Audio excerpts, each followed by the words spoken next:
Hi, and welcome to Creepy Crime Story, where the darkest truths aren't imagined. They're real, naked, no wounds, no blood, just silence.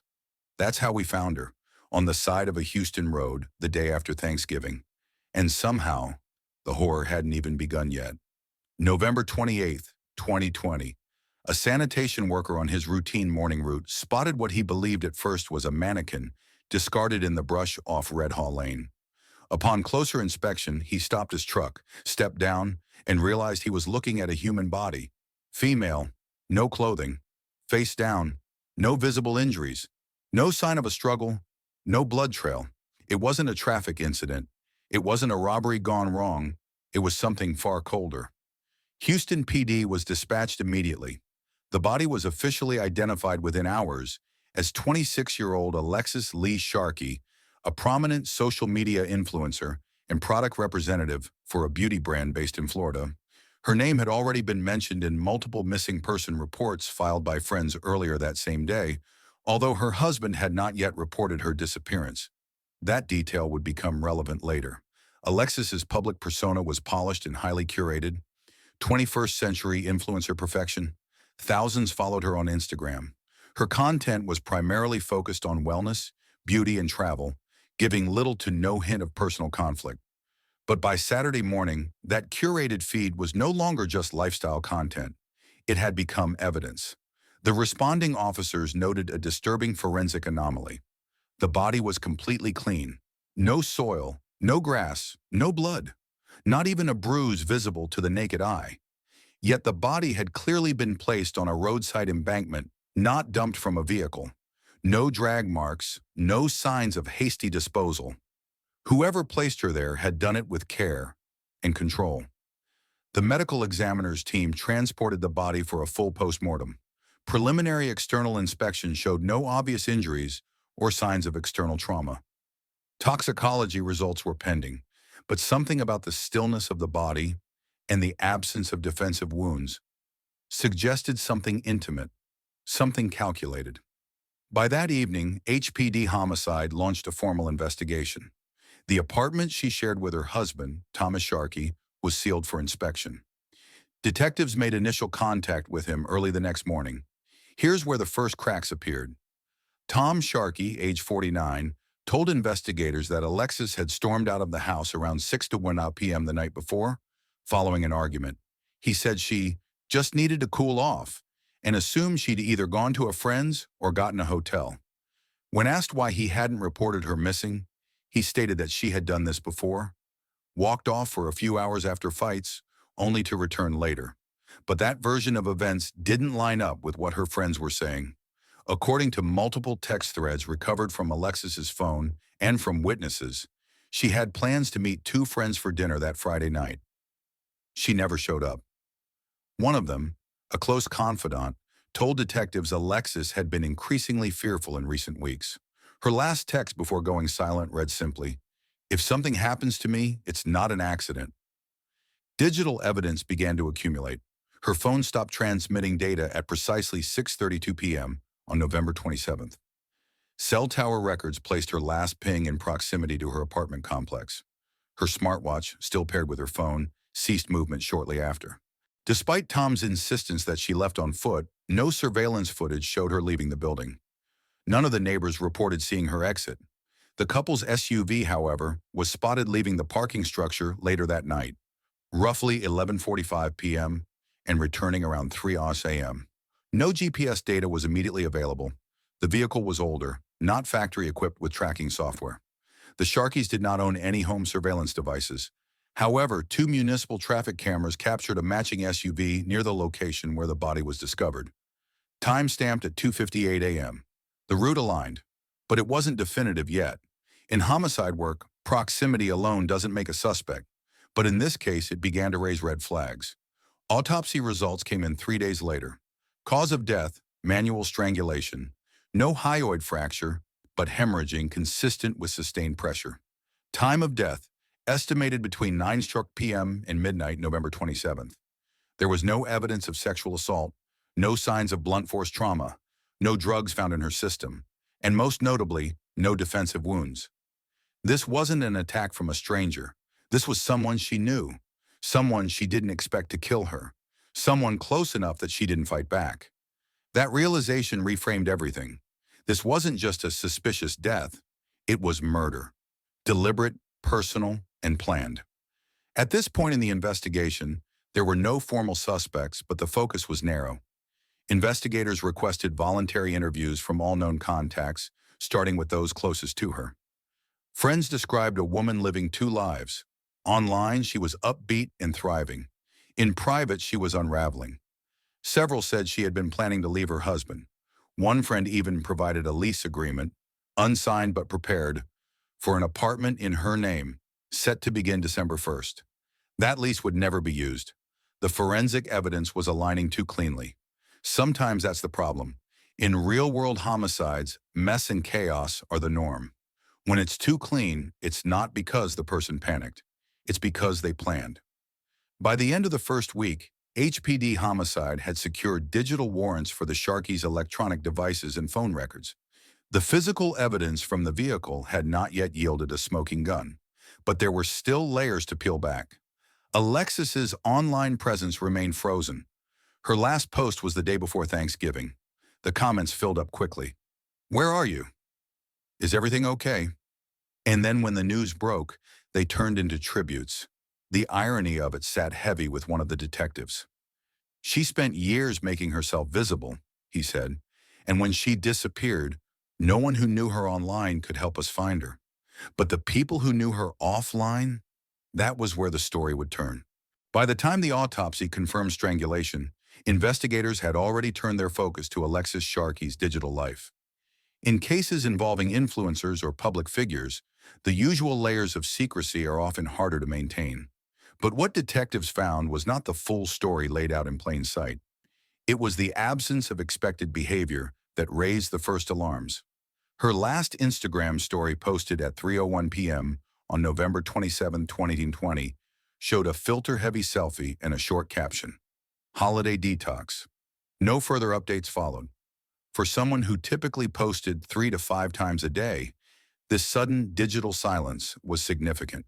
The digital forensics team from Houston PD began by reviewing her phone records, social accounts, and cloud backups.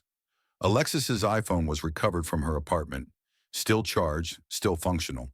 Her phone showed no activity after 6:32 p.m. that Friday. No texts, no calls, no app movement. This wasn't typical battery loss or user neglect. This was intentional deactivation or forceful shutdown. The next step: tower triangulation. Alexis's phone pinged a single location between 6:00 p.m. and 6:30 p.m., within a 400-foot radius of her home. After that, the device went dark, but cell site analysis indicated that another device, one belonging to her husband, remained active until almost 4 a.m., moving across 2 tower zones, one of which included the area where her body was discovered. Subpoenaed carrier logs confirmed that movement. Detectives accessed Alexis's iCloud messages through a legal warrant. Text exchanges with 2 close friends stood out. At 4:37 p.m. on November 27th, Alexis had written, "I need to get out. I can't keep pretending." The same thread contained earlier messages indicating she had been preparing to move into a separate apartment. A lease document, saved in her Google Drive, was dated November 23rd, just 4 days before she was found dead. Those messages were verified with the leasing agent, who confirmed Alexis had inquired about signing the unit and asked for the move-in date to be December 1st. The security deposit had been submitted electronically. Bank records confirmed the $950 transaction cleared on November 24th. This wasn't speculative. She was preparing to leave. Her husband told police she hadn't mentioned anything about moving out. That statement would be recorded and added to the case file. Discrepancies in timeline are common in early interviews, but this one would become critical. Investigators also obtained IP logs from her social accounts. After 6:30 p.m. on November 27th, no further logins occurred. For someone whose income depended on daily engagement, this stood out as unusual. According to brand partners, Alexis had 3 unpaid collaboration campaigns due to go live that weekend. All were delayed. Emails from her agent and marketing contacts went unanswered. What concerned investigators more was what wasn't in the data. There were no outgoing messages, no panic texts, no sudden phone calls. It was a total stop. Detectives contacted several of Alexis's friends. One, who had been in a group chat with her earlier that week, mentioned she had started to pull back from conversations and seemed increasingly distracted. She had told them she was working through something but hadn't elaborated. A different friend described Alexis as being on edge in the final days before her death. She had reportedly told this friend, "He checks everything, my phone, my DMs, even my location history." That friend was also the one who received the message, "If something happens to me, it's not an accident." The timestamp was from mid-November. Detectives didn't take it as a literal prediction, but it added to the broader pattern of escalating fear and control. Houston PD obtained a second warrant, this time for access to the husband's phone. That data would take longer to retrieve and decrypt, but investigators had enough now to shape a forensic profile. Alexis hadn't simply gone missing. She had stopped communicating at the precise time she had told multiple people she feared for her safety. She had been preparing to leave a shared residence. She had made financial and logistical steps toward independence, and her digital footprint ended on the exact day she was expected to act on those plans. From a behavioral analysis standpoint, the convergence of digital silence, preparation to separate, and verbalized fear points to one scenario more than any other: intentional silencing, time to prevent escape. At this stage, no one had been charged, but the digital trail was speaking clearly, even if it had gone dark. The search warrant for Alexis and Tom Sharkey's apartment was executed on the afternoon of December 1st, 2020. The complex, located in West Houston, was gated, relatively quiet, and considered upscale, the kind of place that rarely made the news. But homicide units don't knock for courtesy. They enter with purpose. From the outside, nothing seemed unusual. The unit was neat, the door undamaged, the blinds drawn. Inside, investigators found what appeared to be a typical shared residence: tidy, staged, and oddly neutral. No signs of forced entry, no visible struggle, no blood, no overturned furniture. But to experienced crime scene investigators, it was exactly that kind of uniformity that raised flags. The first forensic team focused on the master bedroom and adjoining bathroom. For a 26-year-old woman who lived most of her life online, the absence of clutter was strange. Makeup products were lined up perfectly on the vanity. The bed was made, no dirty laundry. Detectives noted that there were no feminine hygiene products, no prescription bottles, no paperwork with her name. The only item on her side of the bed was a phone charger. It didn't look like someone living there. It looked like someone had already moved out, or was in the process of being removed. Technicians used Blue Star Forensic on multiple surfaces in the bathroom and hallway, but results came back negative for latent blood traces. No positive reactions on tile, wood, or carpet.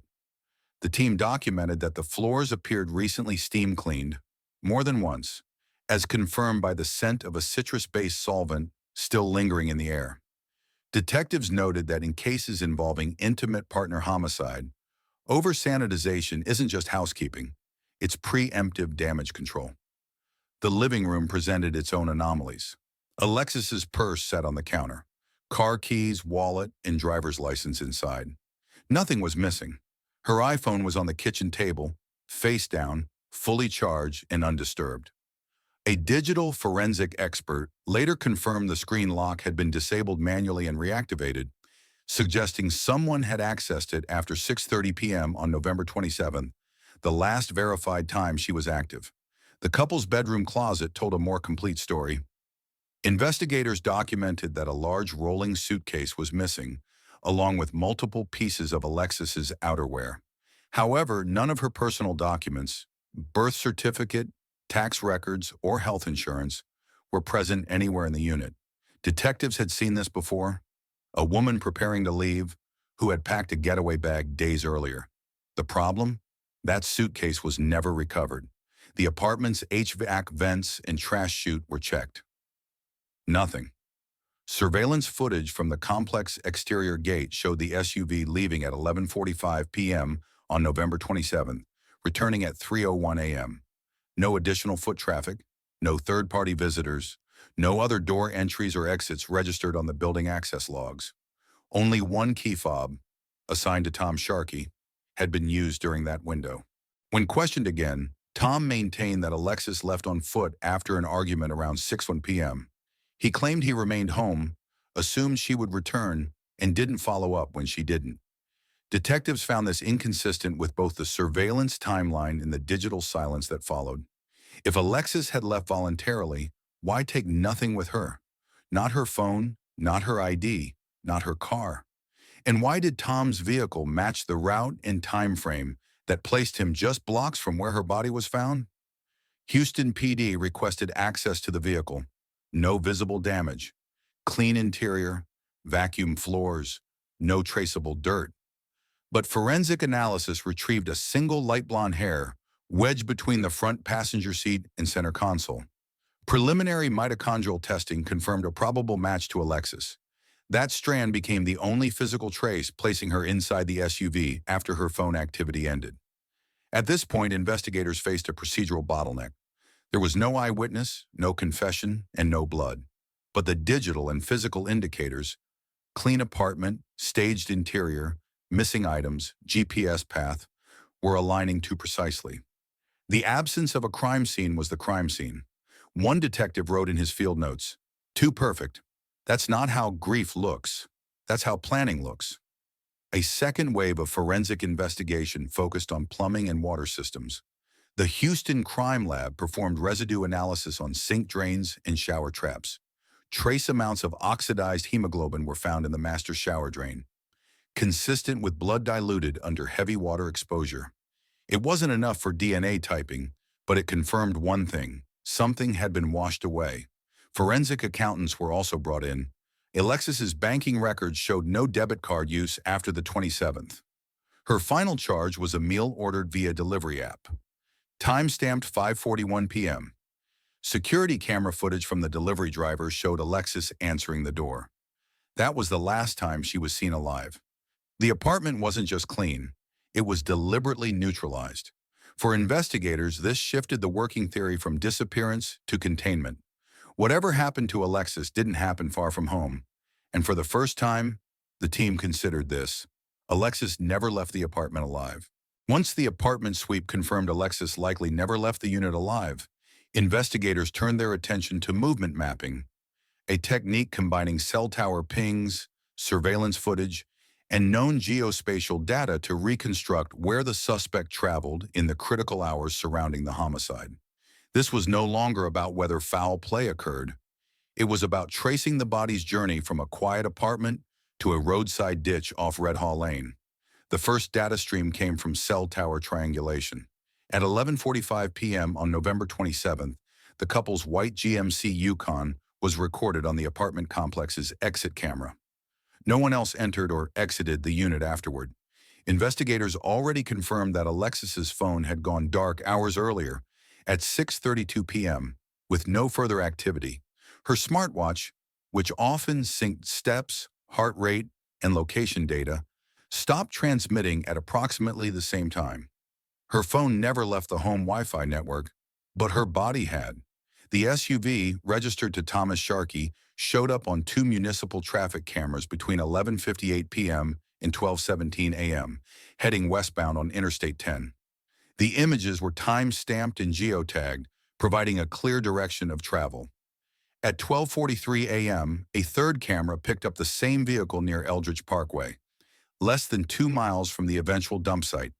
The car reappeared on a return route at 2:57 a.m. By 3:01 a.m., it had re-entered the apartment complex. The route, in its entirety, took just over 3 hours. It matched no pattern of work, errands, or routine travel previously identified for the suspect. And more notably, it aligned with the last known window of Alexis's possible time of death, 9 p.m. to midnight. The overlap wasn't just circumstantial, it was calculated. Crime scene mapping analysts were brought in to overlay surveillance timestamps with terrain. The body's location on Red Hall Lane was not visible from the road unless one knew exactly where to stop. The grass was dense, the lighting sparse. It wasn't a casual disposal site. It required foreknowledge or scouting. There were no cameras nearby, no homes within direct line of sight, and no foot traffic after dark. Detectives traced prior GPS logs from Tom's phone dating back 60 days. He had never passed through that area, not once. The stop on November 27 was unique and unexplained. By this point, forensic analysts had begun a deeper dive into the vehicle itself. The upholstery appeared clean, but luminol testing on the trunk liner revealed faint protein traces. No visible blood, but enough to warrant further testing. Samples were collected for DNA analysis, though levels were low. Swab tests from the wheel wells and cargo mat revealed environmental particles consistent with damp roadside vegetation, matching soil samples from the dump site. Again, not conclusive, but consistent. The passenger seat belt showed signs of recent use. The driver's belt was latched in at the time of testing, as expected, but the front passenger airbag sensor logs, captured automatically in newer vehicles, indicated no weight in the passenger seat during the initial leg of the journey. However, during the return trip, the sensor briefly registered weight above 50 lbs for several minutes, beginning at 3:02 a.m. This anomaly suggested movement. Investigators theorized a body had been shifted during or immediately following transport. The text flagged the reading as unusual, the kind of detail that doesn't prove a crime, but does tighten the frame. Back at HQ, detectives requested utility surveillance from businesses near the apartment. At 10:21 p.m., a car wash located just 3 miles from the Sharkey residence recorded the Yukon entering the self-service bay. The cleaning lasted approximately 14 minutes. Receipts confirmed payment via cash. Security footage showed only one person in the vehicle. This detail changed the tone of the investigation. It meant the vehicle was washed before the body was moved. That sequence reversed the most basic assumption. The body hadn't bled inside the car. The car had been cleaned in anticipation. What emerged was a timeline shaped not by memory or narrative, but by data points, timestamps, sensors, pings. In real-world homicide investigations, physical evidence often conflicts with stories told under stress. But machines do not hesitate. They don't forget. And in this case, the vehicle told a story that no one else would. By December 8th, HPD Homicide filed an affidavit outlining the timeline of movement. The data points confirm that between 11:45 p.m. and 3:00 a.m. on the night of Alexis's disappearance, her husband was the only person to access the vehicle. No additional passengers were seen. No other phones were present. No GPS routes diverged. He said she walked out on her own. The cameras, sensors, and towers disagreed. Investigators paused at this point, not due to lack of evidence, but due to process. In any homicide case involving domestic partners, especially without direct witnesses, departments must build redundancy into their timeline. Every moment needs cross-verification. That's not just policy, it's what holds up in court. But one truth was emerging with absolute clarity. Alexis did not vanish. She was removed, and her path, as recorded silently by the technology around her, had already spoken louder than anyone involved. By the second week of December 2020, the forensics were lining up. But timelines and trace evidence don't operate in a vacuum. In homicide investigations involving domestic relationships, physical evidence can tell you what happened. Patterns tell you why. The Behavioral Analysis Unit was called in to review the case file, not to make speculative conclusions, but to assess history, control, isolation, and escalation. The victim, Alexis Sharkey, hadn't just vanished from the public eye. She had withdrawn gradually behind closed doors over weeks. That withdrawal wasn't random. It had structure. Alexis's friends provided consistent accounts.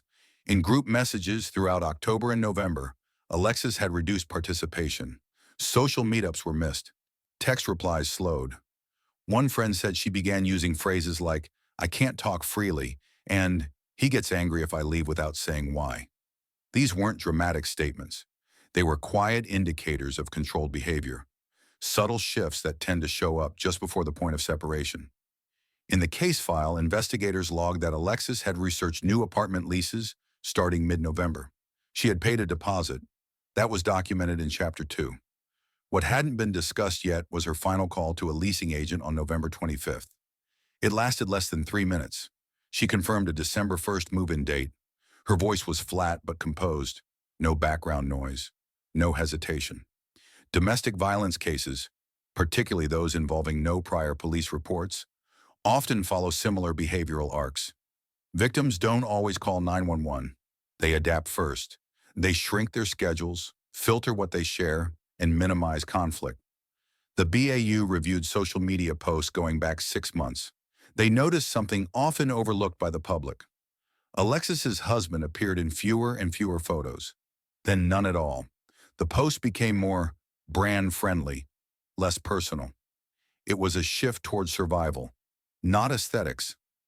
One forensic psychologist in the review noted that separation is the most dangerous phase in coercive partnerships, not because the abuser becomes unhinged, but because they realize they're losing control. Alexis's digital calendar contained reminders for December 2nd for change address, bank update, account transfers. These weren't just daily tasks.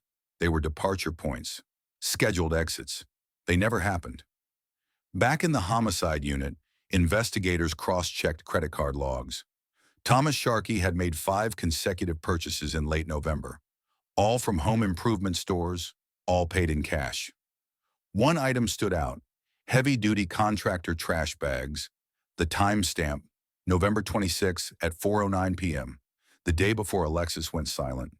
At the same time, no evidence had yet surfaced of physical violence inside the apartment. No reports, no medical calls, no police interventions. The control wasn't loud. It was quiet. It operated through surveillance, monitoring, and verbal redirection. Investigators described it as soft pressure that became permanent weight. A key piece of evidence came from Alexis's iCloud voice notes. Buried in her app data was a short recording saved on November 17th, just 7 seconds long. Not enough for evidence in court, but enough for context. The clip contained her voice whispering, "I can't say anything yet. I just need to get everything ready first." It wasn't dramatic. It wasn't a confession, but it was real. And in context, it was everything. The case wasn't about rage. It was about control, not just of time or location, but of perception. Alexis didn't disappear because no one noticed.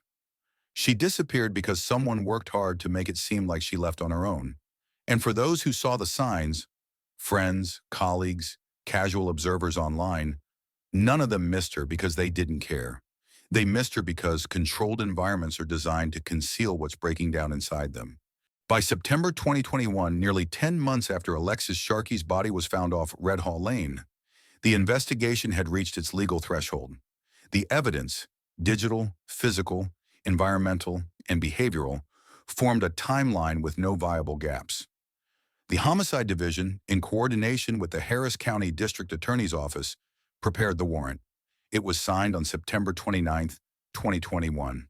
The target, Thomas James Sharkey, age 49. Charge, murder, intentionally and knowingly causing the death of another individual. The arrest warrant wasn't rushed. Investigators had withheld action for nearly a year, ensuring every angle had been verified. Not just for probable cause, but for procedural survivability under scrutiny. The legal team wanted redundancy across every layer: GPS correlation, forensic data, pre-crime indicators, and the absence of plausible alibi. There were no eyewitnesses, no direct confession, and no weapon. But it was enough. Once the warrant was signed, the next step was surveillance. But by the time marshals arrived at his listed residence, Thomas was gone. In late September, he had vacated his Houston apartment. According to neighbors, he left in a hurry. There was no forwarding address, no change of residency record. Investigators quickly determined that he had fled to Florida, a fact confirmed through ATM activity and a cell phone ping near Fort Myers. The urgency escalated. U.S. Marshals were brought in under fugitive apprehension protocols. This was no longer a local matter. It was a nationwide trace. On October 5, 2021, surveillance teams locked in on a location, an apartment in Fort Myers, registered under a female acquaintance not previously connected to the case. Subpoenaed financials showed Thomas had been using cash, withdrawals, and temporary prepaid phones to avoid detection. But one call, placed to a known relative, was flagged and triangulated. The pattern broke. The window for arrest reopened. The following morning, October 6th, U.S. Marshals and local law enforcement converged on the apartment complex. The unit was approached quietly, standard protocol for high-risk warrants. Officers announced themselves. There was no answer. After 90 seconds with no response, they breached the door. Inside, the scene was controlled, silent. Officers moved room to room. In the bedroom, they found Thomas Sharkey, deceased from a single gunshot wound to the head.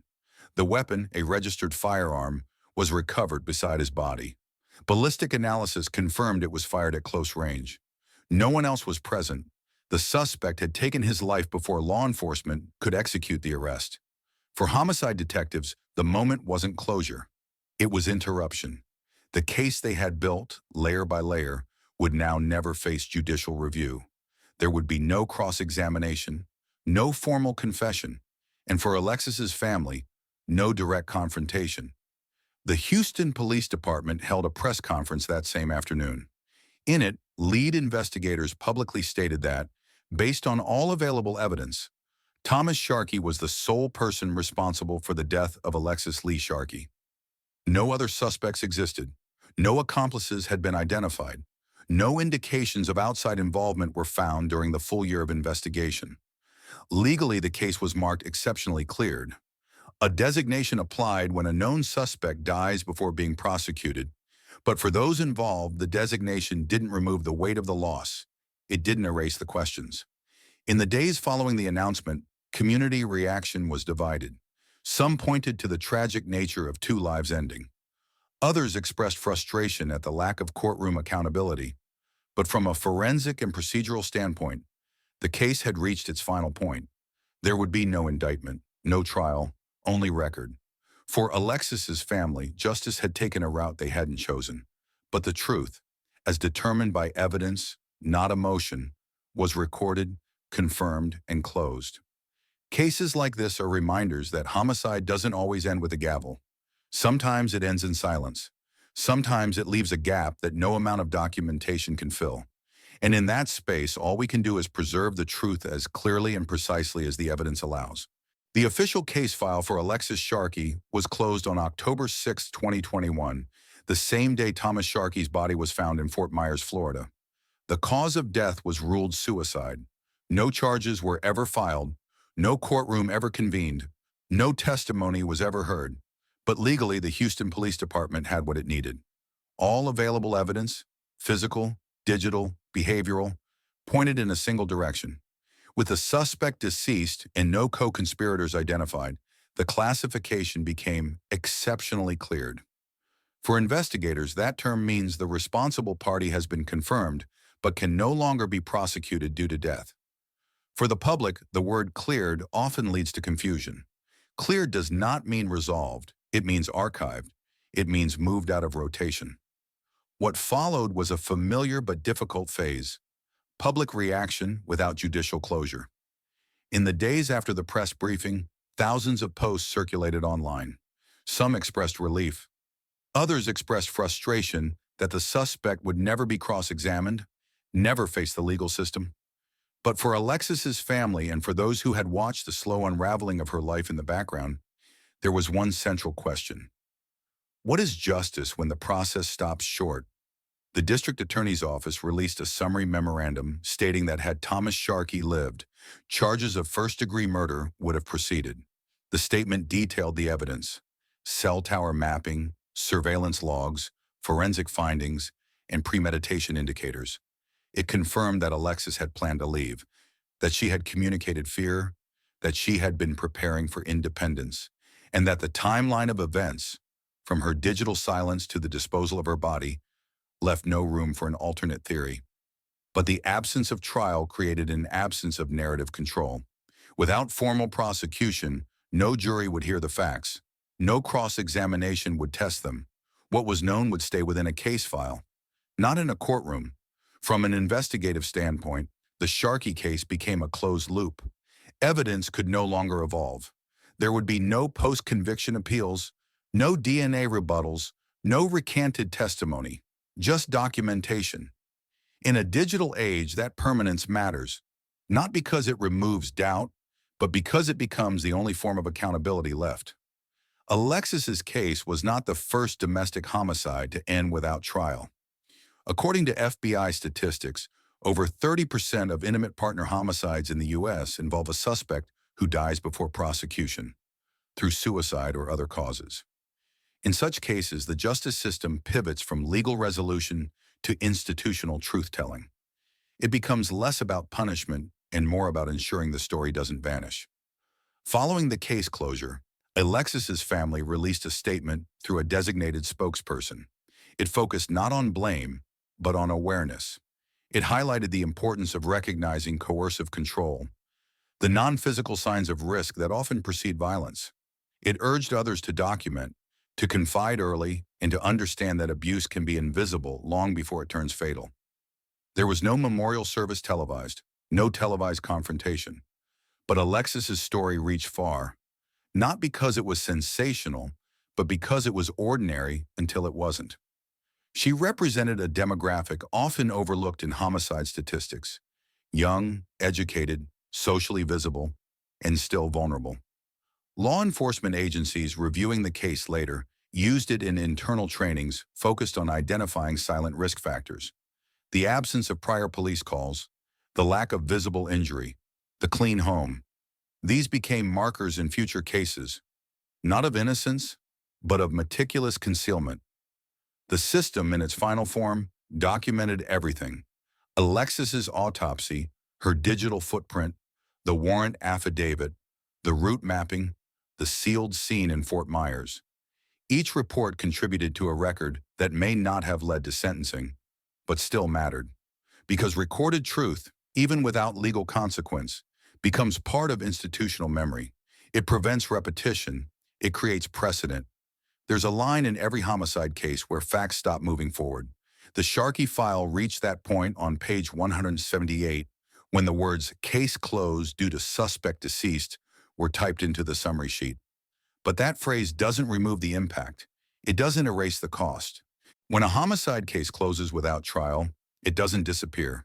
It lingers in policy binders, media archives, and quiet conversations between investigators long after the press cameras are gone. That's where the case of Alexis Lee Sharkey now lives. Not in court transcripts or witness boxes, but in the collective memory of everyone who studied what happened to her and how quickly it was almost overlooked. After law enforcement formally declared the case exceptionally cleared on October 6, 2021, the public's reaction split into two groups. One accepted the data, the sequence, the evidence trail. The other asked what many do in unresolved trauma: why wasn't this stopped sooner? The answer is the same one professionals see too often: because nothing in Alexis's visible life looked like danger until it was too late. There were no police reports, no history of documented domestic violence, no restraining orders. But the control was real. The behavioral pattern was traceable. The fear had been quietly verbalized, to friends, to text threads, to phone logs, and finally to digital archives. That's why this case, despite its legal closure, became something larger in law enforcement and prevention circles. In early 2022, several domestic violence organizations began citing the Sharkey case as a critical example of non-physical coercive abuse. They weren't looking for sensationalism. They were highlighting something harder to detect: that control isn't always loud. It can look like a shared bank account with restricted access, a calendar that's suddenly blank, a social media feed that loses its personality. One advocate said it clearly: Alexis was visible until she wasn't. That's not a coincidence. It's a sign. Her story began appearing in awareness materials distributed in relationship counseling centers and university safety trainings. Not because it offered a blueprint for danger, but because it revealed the blind spots in how society defines safe relationships. Too often, silence is taken as peace. Too often, a clean home is assumed to be a happy one. Houston PD's Internal Review Board used the Sharkey file as part of an interdepartmental training series. The emphasis wasn't on forensic failure. The investigation had been methodical, and the evidence led where it needed to. The emphasis was on early indicators: how to better connect subtle digital behavior, missed calls, or even offhand remarks from friends. Not every threat is loud. Not every goodbye is announced. In that way, Alexis's case did something rare. It didn't just close, it shifted how the system reads risk. Not with dramatic reforms, but with adjustments. The kind that matter at 2 a.m. when a young officer responds to a wellness check and senses that something unspoken is happening behind the door. Her family, understandably private in the months that followed, chose to speak only once. A written statement. It did not focus on blame or rage. It focused on memory. It asked people to notice each other more carefully, to take unease seriously, to not dismiss small signs because there's no bruise or screaming. In 7 sentences, it said more about violence prevention than many hour-long public hearings. And in the social corners where Alexis had once been most visible, Instagram, Facebook, group chats with friends, the conversation eventually shifted from loss to warning to tribute.